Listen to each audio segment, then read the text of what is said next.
projection.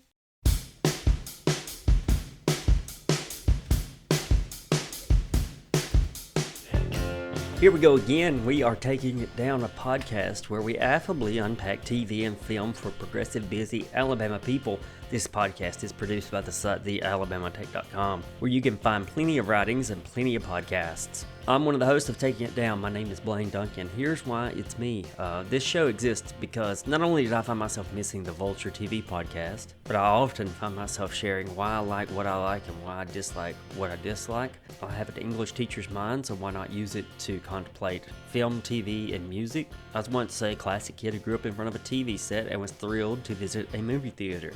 My ideas aren't the only set of viewpoints here, so you're in luck. With me every week, Adam Morrow, an erudite musician with a penchant for fine literature, Donovan, a media specialist with encyclopedic knowledge on film and more, as well as Natalie Morrow, the first person to ask about fantasy, sci-fi, comics, trashy reality TV, and Beyonce. From us, you'll get the obscure and the obvious from TV and film for your analysis. For this week's Taking It Down, we're finally watching the much ballyhooed Marilyn Monroe film titled Blonde. It was released this past week on Netflix. We'll briefly talk about another Netflix phenomenon, which is Dahmer. Seems like everyone's watching it. We will then discuss a bit of Andor and maybe clear the way for our sister podcast, We Are a Star Wars, to say a lot more about that. Finally, we'll have some thoughts on the 6th episode of House of the Dragon, because we are a week behind everyone's watching schedule, assuming you get to watch it live on Sunday. Autumn is here. Gather around the leaf pile, set that sumbitch on fire, and give us a listen. Here are the hosts. Actually, no Natalie this week. I always include our hosts just so you know them, you understand their ethos. No Natalie this week, but let me introduce everyone else. First up is a guy who gets really pissed off with Lee Bain's chords. It's Mr. Adam Morrow. Just pissed, angry, spitting mad. Good to be back. I missed you guys last week. Welcome back.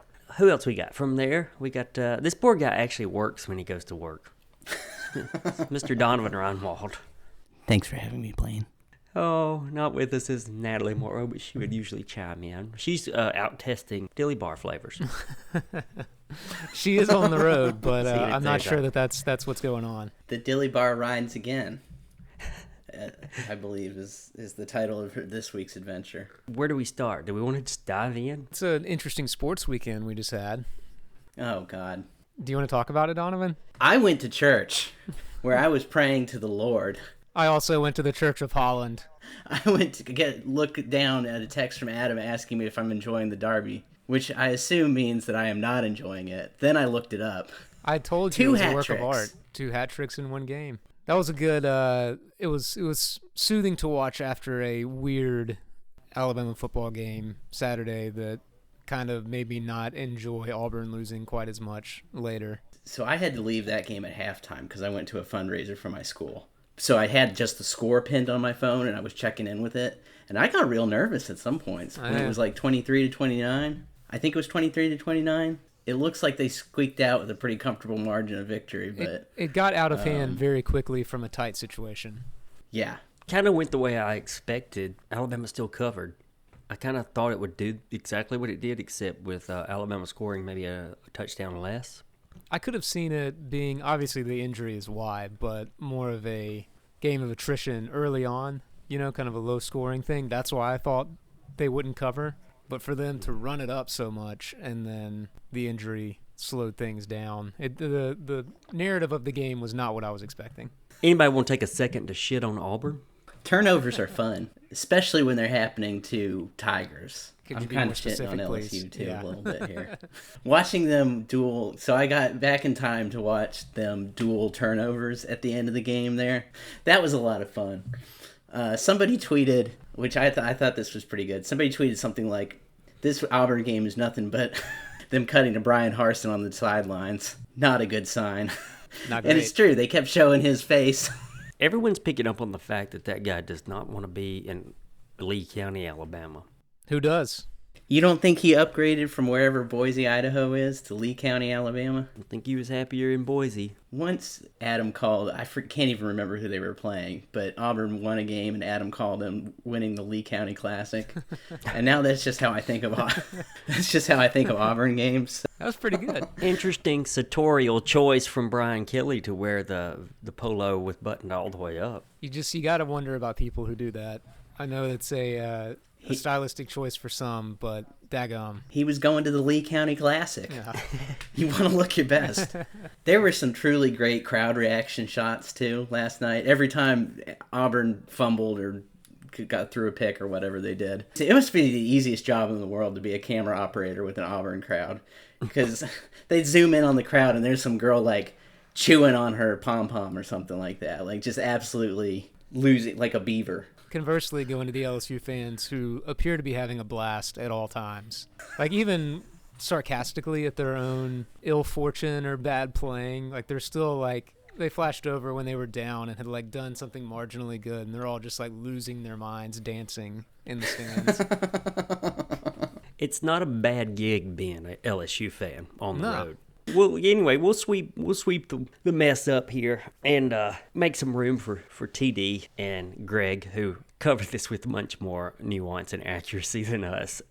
Listen to Taking on Sports every Monday from our network of podcasts. Our wheelhouse is more like what we're about to get into. I don't recall as much talk about a movie as I have with Blonde, with the exception of Don't Worry, Darling, which is basically very similar release schedule. They both released in the past couple of weeks. Blonde getting a lot of coverage, though, but pre-release and post-release. Totally different set of reasons for each one. We're focusing on Blonde, though. It's a film by Andrew Dominic about the turbulent, maybe even unknown parts of Marilyn Monroe's life, but it's based on the writing of Joyce Carol Oates. So, fair warning, if you think this is factual, it's not. It's complete fiction. The only other Dominic movies I've seen are The Assassination of Jesse James by the coward Robert Ford. I've seen that one. And I've seen Killing Them Softly. Now, I loved Killing Them Softly. Okay, interesting. Yeah, I saw it in a theater, and it was just propulsive and entertaining, and I really enjoyed it. The Assassination of Jesse James is a tough hang. That one's a lot longer.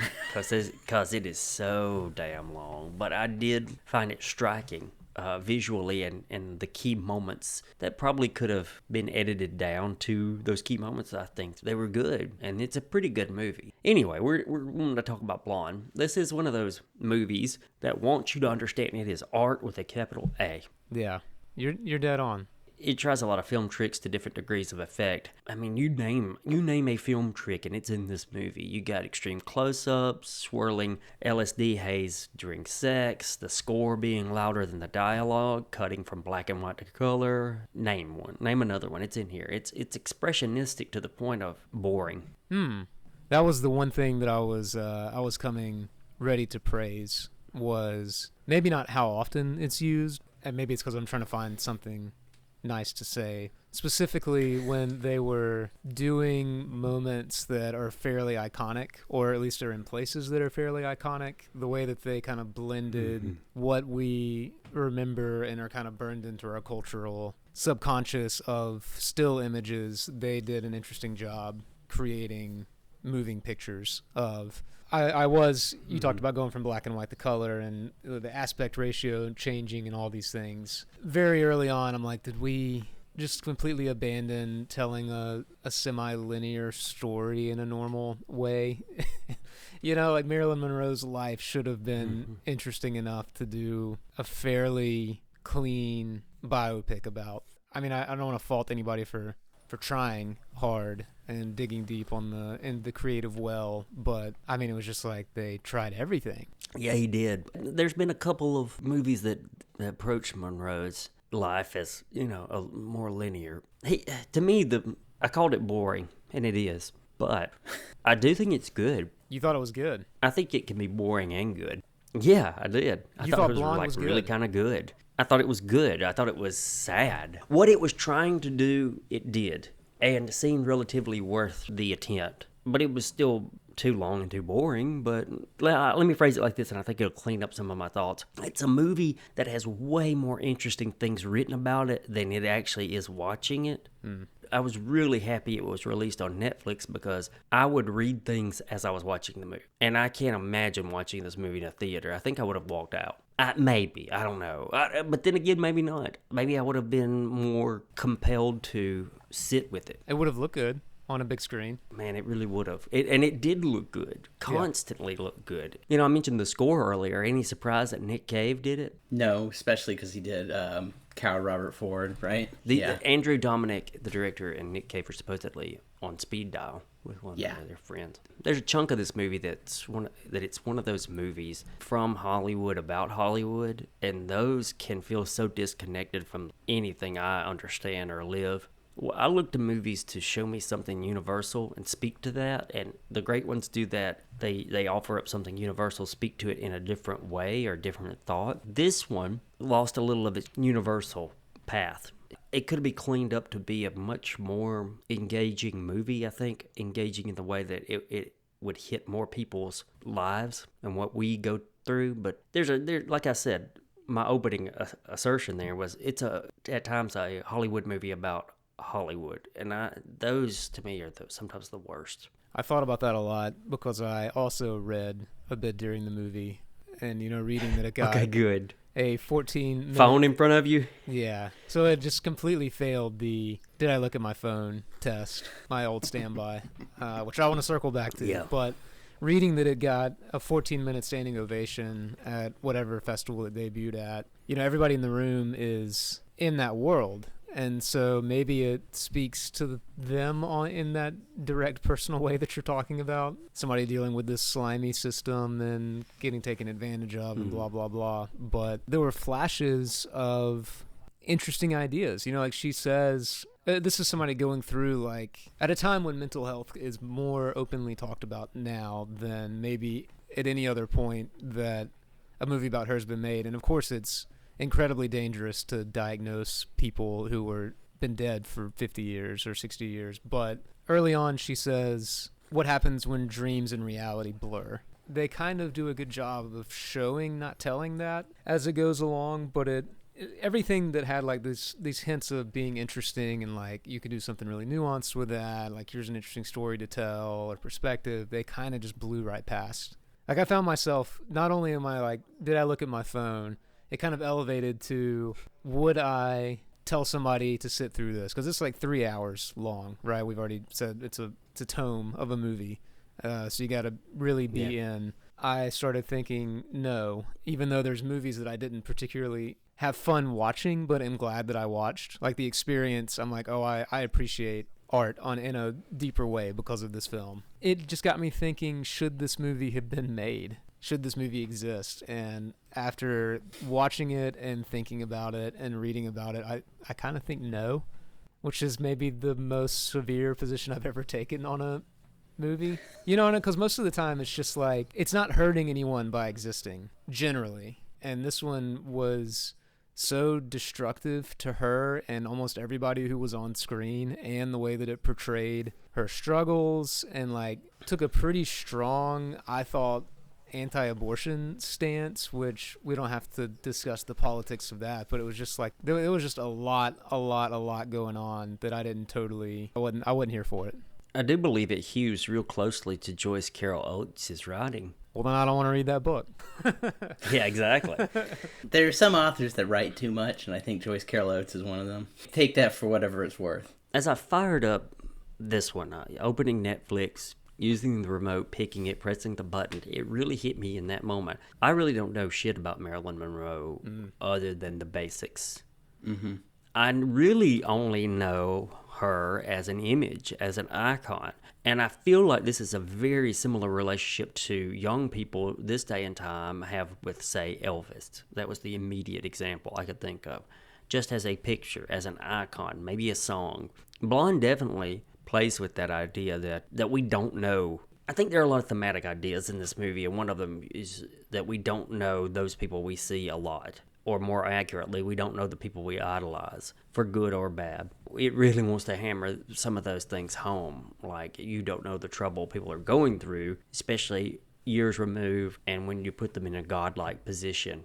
Yeah, I agree with that, and the way that she constantly differentiates between herself and Marilyn. You know, that she never fully embraces the stage name as an identity. I thought those were clever touches for a 3-hour, much promoted, much in the discourse kind of film. Like, if that's one of the better things that I can say about it, that's not exactly the most original thing. It's an interesting idea, but that's not really like a earth-shattering thing to like explore fame and the double-sidedness of it. One of the other major thematic points it wants to make in really ham-fisted way is her search for love because she didn't have it from her parent. I still found that deeply saddening, and that was one of its universal points that almost stuck. I mean, that was pretty harrowing sadness. Yeah. It worked throughout the whole thing, I think.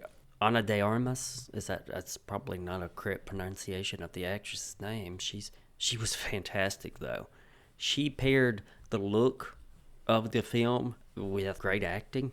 It's a tough movie.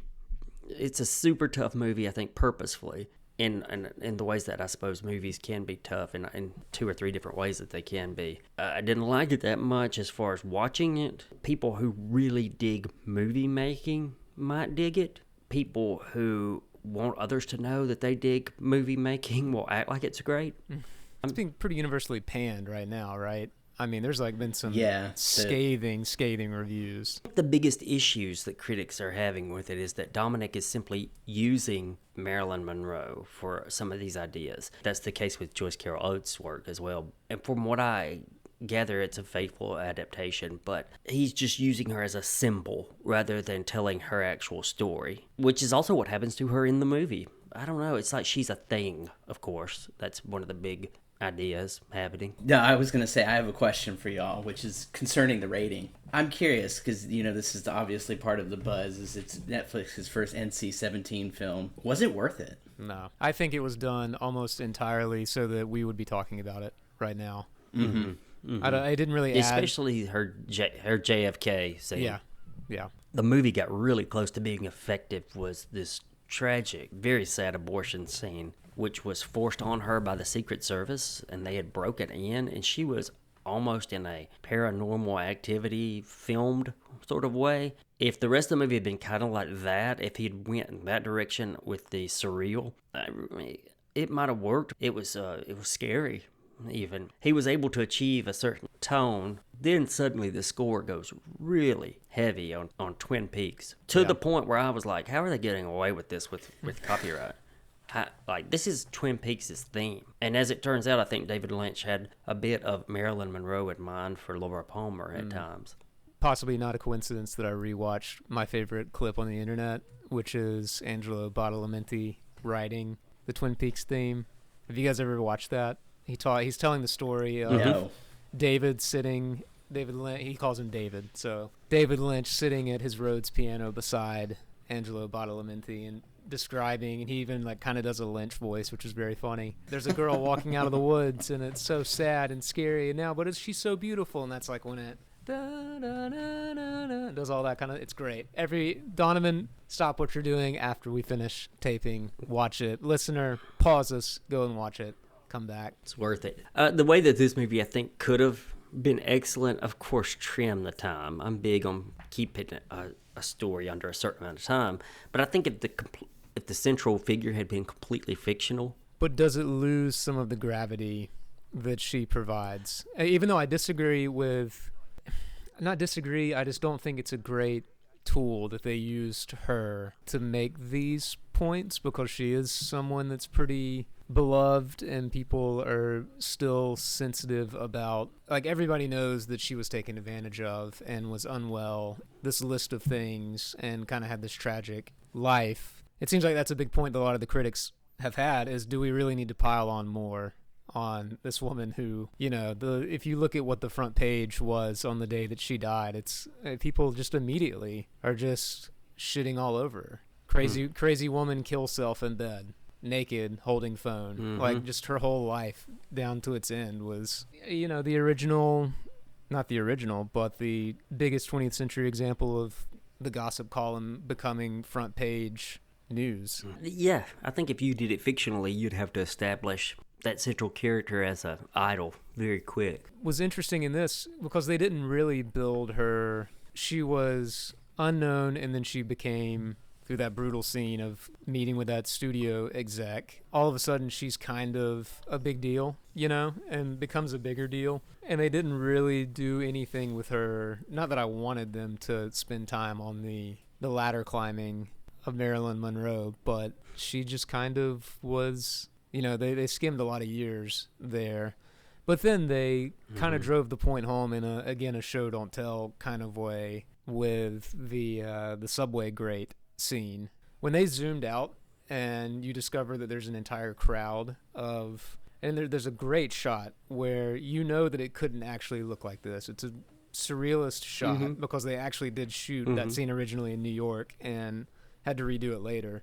I looked it up. They started shooting at 1 a.m. in New York, and she still attracted hundreds and hundreds and hundreds of people. But when they zoom out and they show just how many folks were there, and you can't even see the end of the crowd, clearly that's more than could be fit on a city street and sidewalk. To do that and then have DiMaggio just standing there kind of seething, that was good. More of that. Yeah, go more surrealist. Same example I was using with the Secret Service sort of taking her to get an abortion. I'll end with something I began with, wrap it up. Blind is 100% one of those examples of cinema that has more fascinating writings about it, but sadly for most of those essays to hit, you would have had to sit through the movie. But let's stick with some Netflix stuff. It's another phenomenon. It's another true story being presented. I told Donovan last week that Dahmer from Ryan Murphy and Evan Peters is the star. He's the titular monster. It had been popping up a lot in my timeline. A lot of social media feeds I kept seeing talked about, but also in a lot of real life conversations. I'm creepily overheard a bunch of conversations because I'm not invited to many. I'm not a Ryan Murphy fan by any stretch. That's a conversation we've had on here a couple times. I tend to avoid his work, but I have enjoyed docudrama productions in the past. Like his American Crime Story series with O.J. Simpson was really good. And I've really grown to like Evan Peters' work lately, so this was meeting me halfway. And I've watched 3 episodes. It's actually, the look of it is really good. It's really dropping you into a time and place perfectly. And it's, at times, even Murphy will use that late 80s, early 90s to open your eyes on how dangerous stereotypes can be and how those were the reasons he got away with some of what he did. The stereotypes of gay men, the stereotypes of black people, which he used as his prey. Gay black men, usually.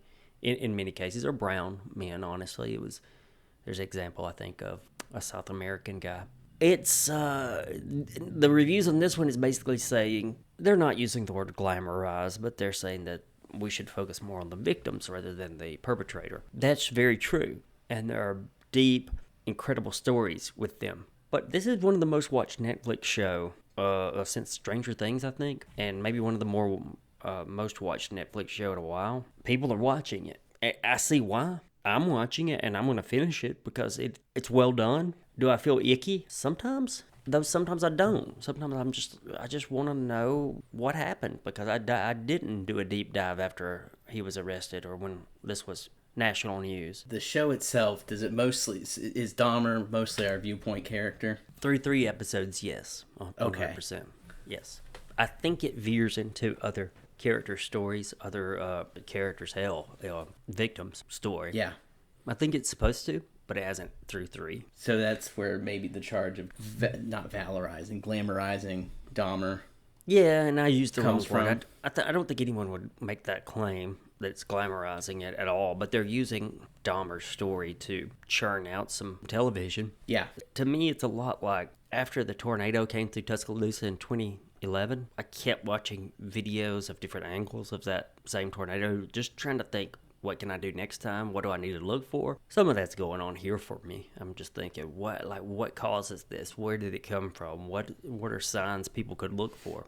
People have such an endless... I'm kind of wondering when the podcast craze around killing stories or Netflix kind of being maybe the most... They've embraced that more than the other streaming networks, and it almost feels like lowest common denominator. You know, like it's a It does. it's a clickbait essentially thing for streaming, but it's also like deeply in human nature to want to know these stories, and like I don't think that's. I think there are people who make it out to be and obviously I would, whatever a victim's family feels, I will defer to that on how they feel about this show, you know, but I know that it can't be an entirely unhealthy impulse to look at another human's behavior and like kind of want to, like you're saying, like how does that happen? I don't think it's necessarily just like car crash staring. You know what I mean? I think there's something else to it. It's good in this way. The show is good in this way. Episode 2 had a statement it wanted to make, and it made it.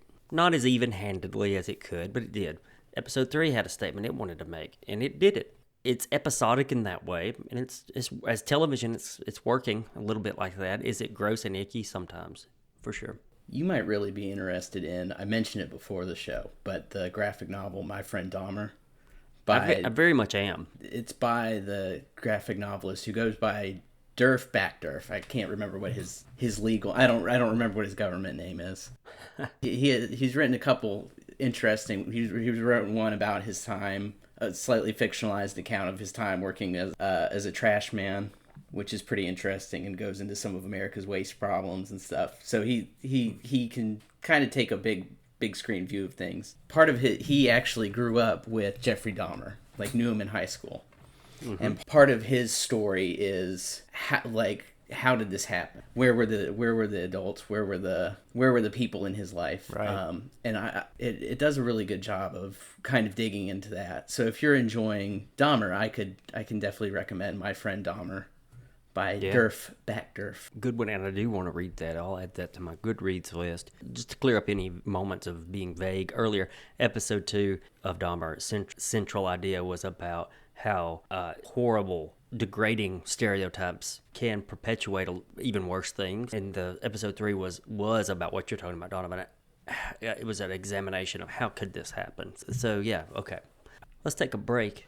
On the other side, we'll talk Andor and 6th episode of House of the Dragon in that order. A quick programming note for all who listen on a weekly basis. We'll have no episode of Taking It Down next Tuesday. This podcast is produced by the Alabama Take, where you can find a lot of essays on pop culture and a lot of podcasts. Mondays, you can listen to Take It On Sports. Tuesdays, it's us. Wednesdays, the first Wednesday of every month, you can check out Check Your Shelf, which will be out tomorrow if you listen to us on Tuesday. Thursdays, in late fall, coming soon, This Song Sucks. On Fridays, Alabama Slam. Sporadically, you can also hear We Are a Star Wars, which they're going to be covering Andor very soon. If that's too much to remember, just follow the Alabama Take on Facebook, Twitter, Instagram, and TikTok for announcements of when and where. If you'd like to help the site in any way, one of the best ways to do is go to our site, click on Shop, go into our TeePublic store, and find yourself something. You can also donate to help the site continue. Let's get back into Taking It Down. Andor, 4th episode. Andor, or as we would say in Solid, Andor. You're Cassian that Andor kid? Yeah, Cassian Andor. What's his nom de plume in this episode? Is it Clem? Clem, which is his father's name. Oh, is that?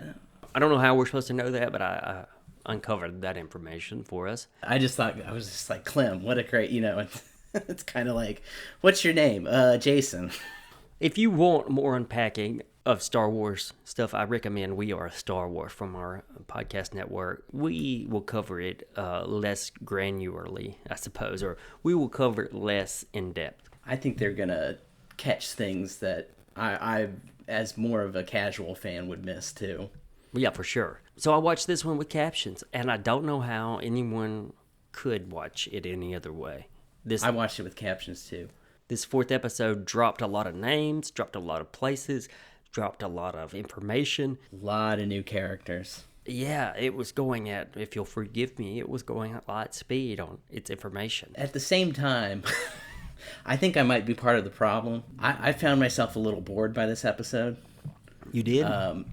just because it was very much a table setting episode. We're getting to reference The Simpsons. We're going to the fireworks factory. Let's see if we get there. There was a lot of place setting, a lot of new, like you said, new characters, new names, new locations. We got the whole heist plant described to us, and we got Mon Mothma thrown into the mix, and all in the same episode.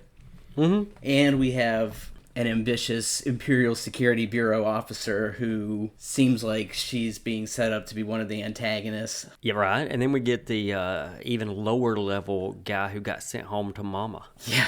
And we have they're sticking with the story of the corporate security guy whose name I can't remember right now. I did enjoy the dressing down scene, just because he's in his perfectly tailored suit, perfectly stiff. That guy's doing a good job as playing this guy as someone who's totally in over his head. Yeah, I dug it, man. I'm really digging. This is where I was hoping the show would go, and it's in these granular aspects of the rebellion. You know, Mon Mothma's, she's in the Senate. How does she get information out? Look how hard it is for her to get any information without getting exposed or killed. And, you know, her husband's a real douche. Yeah, no kidding. He's inviting Alex Jones and Newt Gingrich to dinner while she's trying to plan for abortion rights, you know, so to speak. No, she's I do kind of agree with you in that I hope they keep going into the nitty-gritty of, like, what's Mon Mothma doing in the Senate? Yeah. You know? Yes, no, what's going on?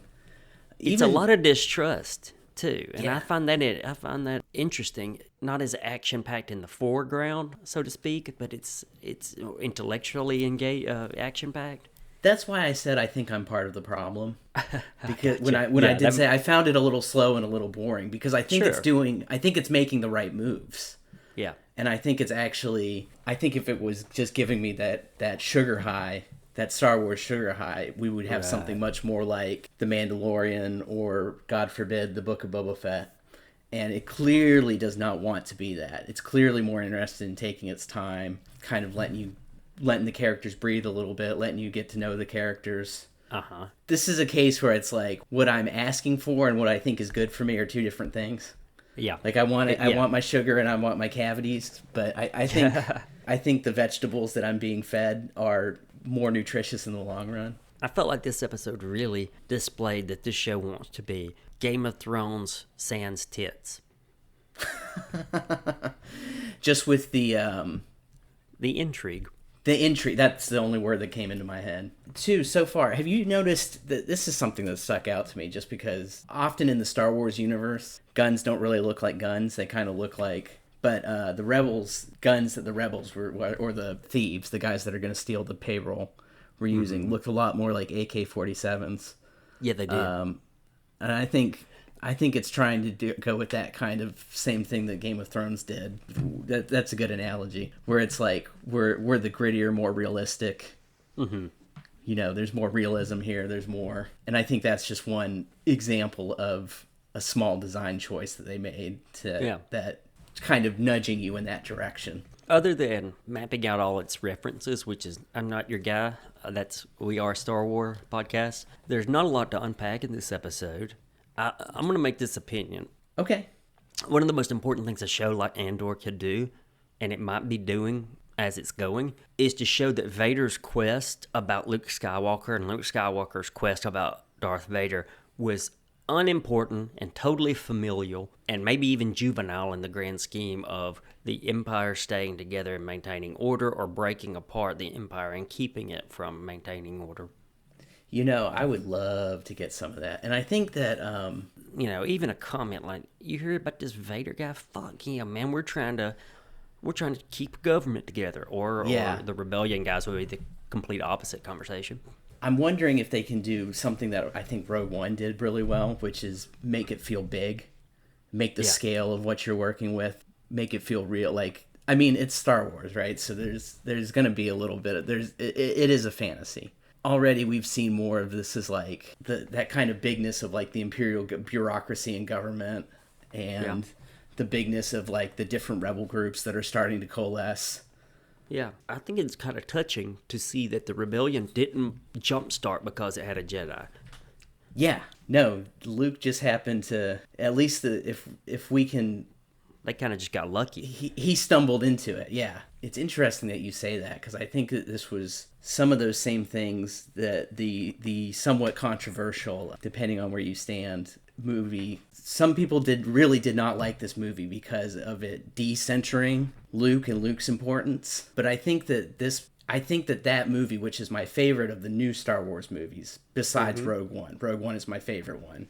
But of the new Star Wars trilogy, that one's my favorite one. I think it's doing kind of what you alluded to, which is like this decentering of, like, you know, Luke and Vader as the center of everything. Even the Jedi as the center of everything, you know, like with Rey's parents, at least in that one, they were just nobodies.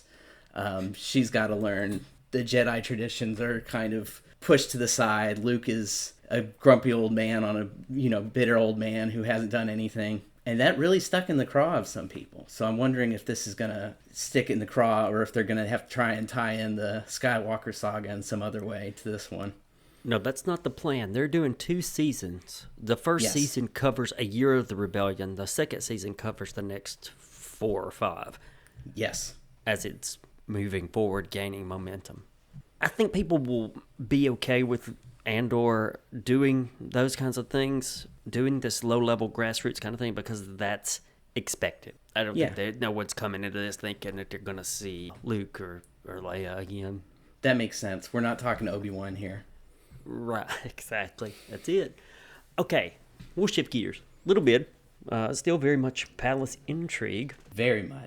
Our listeners know each week we're a week behind simply because of our recording schedule, but it's just so much fun to talk about House of the Dragon. This episode's going to be the 6th one. It was the one that was titled The Princess and the Queen. This is the one where our younger actors got aged out, and we're 10 years in the future. 10 years beyond the wedding ceremonies, which ended with a little bit of punching. Yeah. A little bit. A tad. Yeah. This was the first one where I think the time jump disoriented me a little bit, just because we had new characters to catch up with. Mm-hmm. Or especially... now I'm blanking on his name. Is it Herwin Strong? The master of the City Watch? Harwin. Yeah, but they were all playing very familiar roles. I don't blame you for being disoriented, but it's, you know, he's just picking up the role of Sir Kristen. That's true. You know, it's like, oh, she still does this thing. She still needs a man, and she prefers, obviously, one of the knights, so that's what's happening. He just don't know how it came to be, but same role. But it's still, I guess that's a good point. It's just the episode kind of asked me to, felt like, at least for him, especially with his, spoiler alert, untimely demise at the end there. Like, they wanted him to, me to have a little bit more familiarity with him than I felt like I had. This is We've true. seen much more of his brother than we have of him. I think he was in the background of some scenes. I think so. Yeah, you're right. No, it's wanting you to put a lot of emotional investment in a guy you just met. I read some critics that had a little bit of a gripe, like this was the time jump that should have been. This is the one that should have had some brakes pumped a little. I get it. The other biggest gripe from critics was, why do the birth scenes always have to be painful in this series? Does it go back to kind of your initial thesis, Blaine, which was, this is the women's battlefield? Yeah, well, they even say that in episode 1. Yeah, and you kind of pointed out how they were doing the tourney at the same time that they're doing the birthing scene. So you get the men, doing their thing, and then the women doing their battle too. Mm-hmm. I don't have a gripe about those birth scenes because they're using them to make a point. Damon's wife at the end having a hard time with birthing. We're all over the place. Let's focus with King's Landing just for a second. Yeah, because this starts with Rhaenyra. Yes. Giving birth to. That's true, and it ends with Little Mr. Joffrey, who gets named instantly without any conversation. Yeah. Aegon, who's the Viserys' oldest son, and they've had more since in the 10 years. Aegon is a teenage asshole. Does like some... he likes public wanking. He's a teenage dirtbag. Yeah, for sure. He is a dirtbag. He likes wanking, and he likes to bully his younger brother and his cousins, who he's bigger and stronger than. Rhaenyra is still enjoying, her time with the knight, Harwin. I thought this was really complex and makes viewers, I'll speak for myself, it made me want to see how any of that could be resolved. I think the conflict here is so well done and multiplied and, like I said, complex that I'm just interested in keeping up with it. And also it's like, okay, how will that play out? Well, if this is fixed in this way, won't it have reverberations on these other things? Sure. Every week when I Google Game of Thrones, my little Google thing says, oh, it's about the Targaryen Civil War. And with the way things were at the end of this episode, no wonder there's going to be a Targaryen Civil War. Now, I know I could just get on Wikipedia and find out what's going to happen and who's going to fight who. But I kind of don't want to do that. I kind of want to watch it week to week. Yeah, for sure. I thought they did a really good job this episode of showing how the conflicts that were introduced at the end of episode 5 have hardened over time. Mm-hmm. They've calcified for sure. Yeah, and gotten worse. The way, and I thought that first scene with Rhaenyra kind of stumbling her way up to see Alicent. God, it was horrible. Was awful, but it was great too, because it's like, this is obviously just another move in a 10-year long fight. I'm going to praise the show for doing something here. The line from Alicent where she tells Rhaenyra's husband, do keep trying, sooner or later you'll get one who looks like you. That had a certain meaning in that moment, and then like 2 seconds later the meaning shifted just a little, and it was so well done. Like I thought, what an asshole thing to say, and then just a couple of scenes later, you're like, oh, well, seeing why she said it. And maybe it's not as cruel. I mean, it's certainly still kind of cruel, but you get it. And this show does a really great job that I don't think a lot of modern shows understand. Shows within the last 15 years do not get that it's okay to withhold information, but some of it needs to be fixed pretty quickly rather than saving it for the last episode. I would agree with that. Especially this one. What you just said was a good example of that, where she's like, eventually you'll get one that looks like you, and then we think we know what it means. And then we think it's her being petty, but then... And then about 5 minutes later, we have Sir Harwin holding the baby that's his son, or probably his son. I'm going to say it's almost 100% that they're his kids. So what did you think about? Did you have if we're gonna rank the kids with Aegon the worst? Did you have a favorite now that we have child actors again? I didn't. I like Harwin's kids. They seem okay. Yeah, they seem more fine. The Targaryen kids, especially Aegon, seems... Well, it's mainly just Aegon, and so I don't want him to be representative of all the Targaryen kids, because his youngest brother, who's trying to nurture a relationship with a dragon, he seems okay too. Poor Aemon got picked on this. Was it Aemon? It is Aemon, right? I think that's right. Yeah. Really got picked on this episode. We meet Daemon's new wife only for her to die pretty instantly. I wasn't sure about that. Obviously she's dead? It's no, she's obviously dead. I wasn't sure about how quickly that happened, especially with her telling her dragon to burn her to death. Obviously it was supposed to parallel, or it was starting to parallel the scene in episode 1, because the maester asks Daemon if he wants the knife, and she kind of takes matters into her own hands with letting the dragon burn her, and rather than die in childbirth or die under the knife. But I felt like I wanted just a little longer with her character to see why she might make that choice. That's a fair complaint, a really fair complaint. So they're in Essos, and I had to Google a Westeros map again. I haven't done that in a while to figure out where exactly they are. And are they in Westeros? No, Essos. They're across the sea, right? Right. I had to Google the whole Westeros map and figure out where Essos was in comparison. Okay. Yeah. It's obvious. When you said Westeros, you threw me for a minute, because I was like, wait a minute, they're not in Westeros right now. Nope. Daemon is in a self-imposed or otherwise imposed exile. And him and his dragons. He's much more chill, but maybe bored by this. The only thing that seemed to bring him alive was the talk of resuming battle. Mm-hmm. He doesn't seem like a super invested father. And now he's got 2 motherless children to take care of, one of whom has a dragon, I believe. Correct. and the other is his wife, who died, apparently rode the largest dragon. That's mentioned by Tyrion, even in Game of Thrones. It's supposedly the biggest ever. Yes, and she mentions that to her daughter in that scene where I can't remember her dragon's name. But she I says, can't either, but I missed the whole thing. Yeah, Damon's boredom's going to play out, of course. Now, I do think that this is where the show needs to stop and concentrate on... Stop with the time jumps and concentrate on just letting the rest of the season play out almost in quote-unquote real time.